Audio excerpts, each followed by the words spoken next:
अब यह आए दिन का ही किस्सा हो गया है। आज मायके में यह प्रोग्राम है, आज मायके में वो यह प्रोग्राम है। और बेटी भी ऐसी ही है कि मुंह उठाकर सीधे मायके रवाना हो जाती है। एक बार मना भी ना करती तो मम्मी मायके नहीं आऊंगी, सासू माँ यमुना जी लगातार बरबरा रही थी।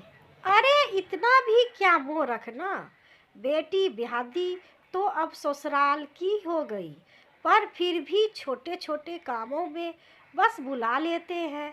आज चाचा के बेटे का बर्थडे है तो आज मौसी के घर में प्रोग्राम है, आज बुआ के यहाँ जाना है तो आज कुछ और बेटी भी ऐसी जो मुंह उठाकर चली जाती है।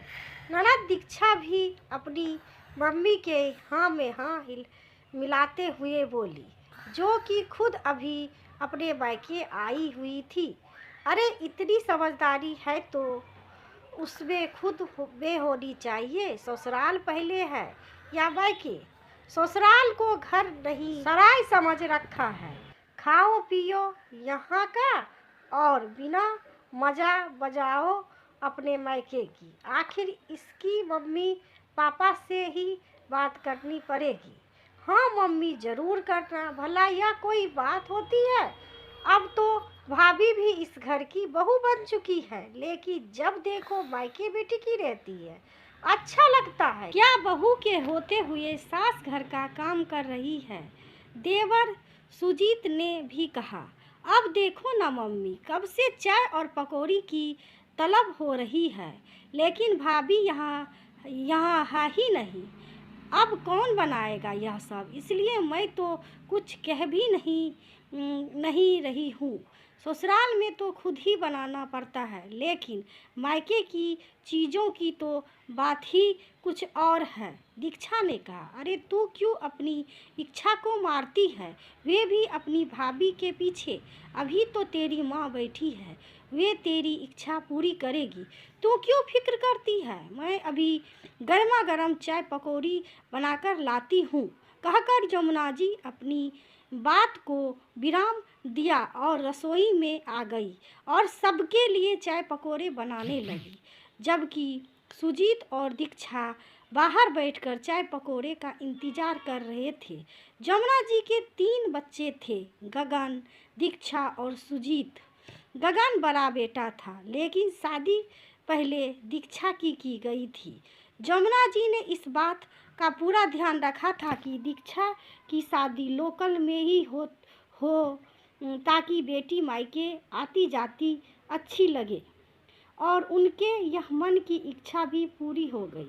दीक्षा का ससुराल भी यही लोकल था, इसलिए हर 8-10 दिन में यहाँ आ जाया करती थी। दीक्षा की शादी के 5 महीने बाद गगन की शादी दामिनी से हुई थी। दामिनी एक संयुक्त परिवार की बेटी थी, मायके में भी लोकल ही था, इसलिए हर छोटे मोटे फंक्शन में उसके मायके वाले उसे बुला लेते थे। पर दामिनी अपनी 7 महीने की शादी में कभी रुकने के लिए वहाँ नहीं गई। वे अपना काम पूरा करके ही जाती थी और 2-3 घंटे रुककर वापस आ जाती थी, ताकि कोई परेशानी ना हो। लेकिन यह बात यमुना जी को बिल्कुल अच्छी नहीं लगती थी। शुरू में तो उन्होंने कुछ नहीं कहा, लेकिन अब तो उन्हें यह सब अखरने लगा था कि बहू आए दिन मायके चली जाती है। अब तो जैसे ही उसके मायके न्योता आता उनका मुंह फूल जाता। जाने की इजाज़त बड़ी मुश्किल से देती थी और इजाज़त देने से पहले यह बोलना नहीं भूलती कि अब तो शादी हो गई, क्या मायके से मुंह लगाए रखी हो, बार बार मायके जाना अच्छा लगता है क्या। लेकिन गगन उनकी बड़बड़ाहट के बावजूद भी खुद दामिनी को उसके मायके छोड़ता हुआ ऑफिस जाता था, तो यह देखकर वे ज़्यादा कुछ कह नहीं पाती। आखिर बेटे के सामने क्यों बुरा बनना। वैसे भी दामिनी अपने आप को अपने ही 3-4 घंटे बाद कैब करके समय पर लौट आती थी और अगर शाम को जाना होता तो वह खुद ही कैब करके मायके चली जाती थी और फिर गगन उसे लौटते समय ले आता था। खैर अभी वे लोग बैठकर चाय पकौड़े का नाश्ता कर ही रहे थे। इतने में दामिनी अपने मायके आ उसे उसका छोटा भाई रचित छोड़ने के लिए आया था, जो उस समय अपनी किसी दोस्त के घर जा रहा था। पर क्योंकि दामिनी का ससुराल रास्ते में ही था तो वे उसे छोड़ने चला आया। उसने अंदर आते ही सबको नमस्ते किया। उसे देखकर जमुना जी ने कहा, आज क्या बात है, तुम अपनी बहन को छोड़ने आ गए? नहीं तो हर बार तो मेरे बेटे ही ड्यूटी लगती है इसे लाने जाने के लिए। अब जब मायके पास में हो तो यही सब चलता रहता है। उनकी बात सुनकर रचित छेप गया। आखिर इस बात का क्या जवाब दे? उसने दामिनी की तरफ देखा तो इतने में सुजीत ने कहा, सच है भाई, मैंने तो यह तमाशे देखकर डिसाइड कर लिया है कि मैं तो शादी लोकल में करूँगा ही नहीं, बीवी बाहर से ही लाऊंगा। लोकल में बहू हो तो बहुत ही तमाशे हैं। मायके में अगर किसी का पेट दर्द भी हो तो वे ससुराल छोड़कर मायके पहुंच जाती है। अब देखो ना, बहू के होते हुए मेरी मम्मी को यह सब काम करना पड़ रहा है।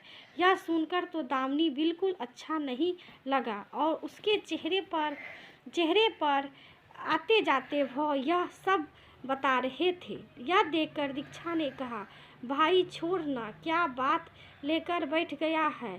सच हर किसी को नहीं पचता। अब रचित इतने दिनों बाद आया तो चाय नाश्ता तो पूछो।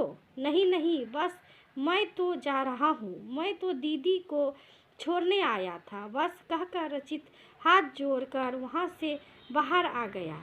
उसके पीछे दामिनी भी बाहर आ गई। उसे देखकर रचित ने कहा, दीदी आपके ससुराल में कोई परेशानी हो तो मम्मी पापा को भेजूं? नहीं, पहले मैं खुद ही हैंडल करूंगी। तुम घर पर किसी से कुछ मत कहना, बेवजह वे लोग परेशान होंगे, उसने रचित से कहा और उसे विदा कर अंदर आ गई। अभी अंदर आई ही थी कि दीक्षा ने जमुना जी से कहा, वाह मम्मी, आज तो अच्छा टेलर दिखा दिया, और कहकर जोर से हंस पड़ी। उसके साथ साथ यमुना जी और सुजीत भी हंस पड़े। यह देखकर तो दामिनी के तन बदन में आग ही लग गई।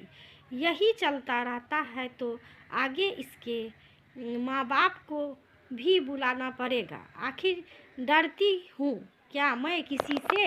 बेटियों को शादी के बाद मायके का मोह छोड़ देना चाहिए, लेकिन यह आजकल की बहुओं को समझ में कहाँ आता है। जमुना जी उसे सुनाते हुए बोली, लेकिन तब दामिनी खुद को शांत करते हुए बोली, ननद रानी, आपको सुनाई नहीं दिया? बेटियों को शादी के बाद मायके का मोह छोड़ देना चाहिए। यह बात आपकी मम्मी खुद कह रही है, फिर भी आप यहाँ बेशर्मों की तरह बैठकर पकोड़े खा रही हो। आपको भी यह मेरी तरह कुछ समझ में नहीं आता? उसकी बात सुनकर सब लोग सख्ते में आ गए। बहू खबरदार, जो तूने मेरी बेटी को कुछ कहा तो खुद मैं समझ है नहीं और अपनी ननद को निशाना बना रही है। बहन बेटियों तो मायके आती ही अच्छी लगती है। जमुना जी अचानक खड़ी होती हुई चिल्लाई, अच्छा, यह आपकी बेटी है इसलिए मायके आते हुए अच्छी लगती है? तो क्या मैं किसी की बहन बेटी नहीं हूँ जो मायके जाते अच्छी नहीं लगी? मेरा संयुक्त परिवार है, इसलिए आए दिन कोई ना कोई प्रोग्राम होता है, लेकिन दीदी का तो एकल परिवार है। फिर भी ये क्योंकि हर 8-10 दिन में यहाँ आ जाती हैं। दामिनी ने पलटकर जवाब दिया, हे भगवान, भाभी कैसे बेशर्मों की तरह बोल रही हो? आने दो भैया को, अब मैं वहीं तुम्हें बताएंगे। अचानक दीक्षा ने कहा, बेशर्म तो अपने मुझे बनाया है। मैं जब भी मायके जाती हूँ तो हमेशा मम्मी जी मुझे सुनाती है और मैं हर बार चुपचाप सुन लेती हूँ। कभी पलटकर कुछ नहीं कहा, लेकिन आज तो आपने मेरे भाई को ही सुना दिया। अब आप मेरे माता पिता को बुलाने की बात कर रही हो, तो बिल्कुल बुलाइए, शौक से बुलाइए, लेकिन जिस दिन आप उन्हें बुलाएंगे ना, उस दिन मैं दीदी के सास ससुर को भी बुलाऊंगी यहाँ पर, उनके सामने करना फिर यह सब बातें। आखिर उन्हें भी तो पता चले कि बहू को मायके जाना चाहिए या नहीं। कहकर दामिनी अंदर कमरे में चली गई। पीछे तीनों बड़बड़ाते रहे। रात को जब गगन घर आया तो सबने दामिनी के खिलाफ बहुत कुछ कहा, पर वे अच्छे से जानता था कि घर में सभी को दामिनी का मायके जाना बुरा लगता है, इसलिए उसने दामिनी का पक्ष भी सुना और बाद में उसने साफ साफ कह दिया, मम्मी जब आप उकसाओगे तो वे तो जवाब तो देगी ही ना। जब खुद की बेटी मायके आती जाती अच्छी लगती है तो बहू क्यों नहीं। आखिर गगन ने यह सब कहकर बात को वहीं ख़त्म कर दिया। लेकिन घर में जब इस बात से चिढ़ गए, अब सब दामिनी से कम ही बात करते थे, या यूं कहे कि उससे कोई काम होता था तो गगन को ही कहते थे, पर उसे नहीं कहते थे। साथ ही उस दिन के बाद से गगन को भी जोरू का गुलाम जैसी उपाधि